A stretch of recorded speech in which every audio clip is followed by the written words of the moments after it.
Hi, it's Elise here, and this is a topic, or rather a question, that a number of people have asked me over the last week. So I thought that I would come on and give you some pointers. Now the question is, how do we know when we're playing it small at work?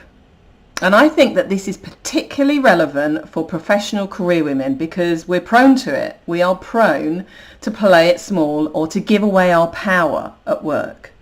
So what I thought I would do is that I would come on and give you some pointers in terms of red flags that you might be doing this, because self-awareness is absolutely the first place to start when you're tackling a problem like this.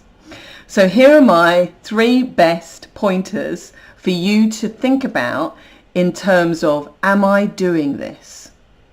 Okay, so the first one is that you're isolated. Now, you might have some friends at work. You might have even a handful of people that you're very comfortable spending time with, maybe going to lunch or coffee with. But how strong is your network?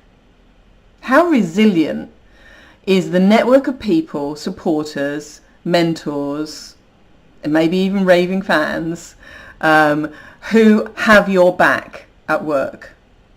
Have you worked hard to create a network? So that's the first one. Think about that. And not just within the sphere of your job description, but across the whole organisation. How many people do you know? How strong is your network? Because being isolated is one of the big red flags that I would say means that you are playing it small or giving away your power at work. So that's the first one. The second one is all about avoiding confrontation. Now, I don't like confrontation either. This is one thing that I have really fallen into a bad habit with at many times in my career, avoiding confrontation almost at all costs. But I have learnt the hard way that this really is a red flag. It's a red flag for your career, and it's something you really need to address. Now, if you'd like to know more about this, please do DM me. I would be very happy to talk to you about it one-to-one. But if you are somebody who avoids confrontation actively on important things, then that's a red flag. The third red flag is maybe one that's more obvious, but it's certainly, again, one that I've fallen into in the past. And it's how I would describe flying under the radar. Now, there are a number of ways that you can see yourself doing this if you're prone to it. The first one might be being happy not taking credit for the work that you've actually delivered.